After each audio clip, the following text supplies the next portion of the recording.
Alors La Petite, c'est un projet pop féministe toulousain qui a 15 ans et qui a 2 axes clés, qui promeut les formes musicales audacieuses et qui défend la création artistique des femmes. La Petite, au départ, c'est une association qui est plutôt située dans le champ des musiques actuelles et petit à petit, c'est une asso qui a commencé à s'investir sur les questions d'égalité professionnelle entre les femmes et les hommes et d'insertion sociale et professionnelle des femmes. On s'est rendu compte qu'on avait tout un travail autour de l'égalité femmes-hommes d'un côté et tout un travail autour de la programmation musicale d'un autre, et on s'est rendu compte que nous-mêmes, on ne s'appliquait pas à nos propres principes puisqu'on faisait une programmation qui n'était pas paritaire. Donc on a commencé à se questionner sur comment faire pour que la programmation de nos soirées soit plus paritaire. On a échangé avec d'autres professionnels qui nous renvoyaient beaucoup, mais il n'y a pas de femmes, c'est pour ça qu'on n'en programme pas.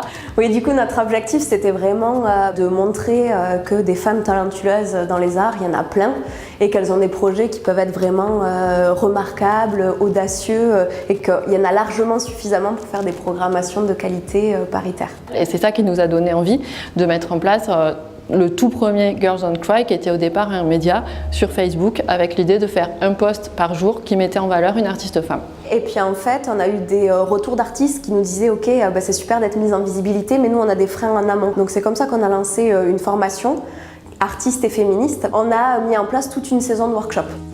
Avec Girls Don't Cry, on met en avant des projets de femmes qui existent. On a eu envie de les inviter à nos soirées, de les programmer. Donc on a commencé à organiser les Girls Don't Cry Parties, qui sont des soirées avec une programmation presque exclusivement faite de femmes.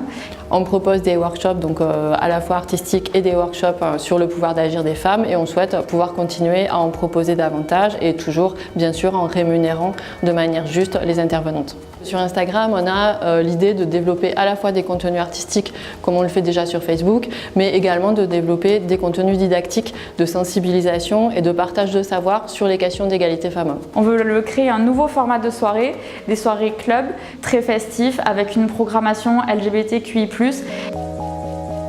Alors pour nous, le soutien de Contract, c'est un soutien financier, mais c'est aussi de pouvoir toucher des personnes que nous ne toucherions pas sans ça. Girls Don't Cry, c'est le fait de tout ensemble travailler, échanger, trouver un espace de sororité et pouvoir activer notre pouvoir d'agir, parce que le vrai pouvoir de transformation sociale aujourd'hui, il est entre les mains des femmes et qu'on doit se le réapproprier.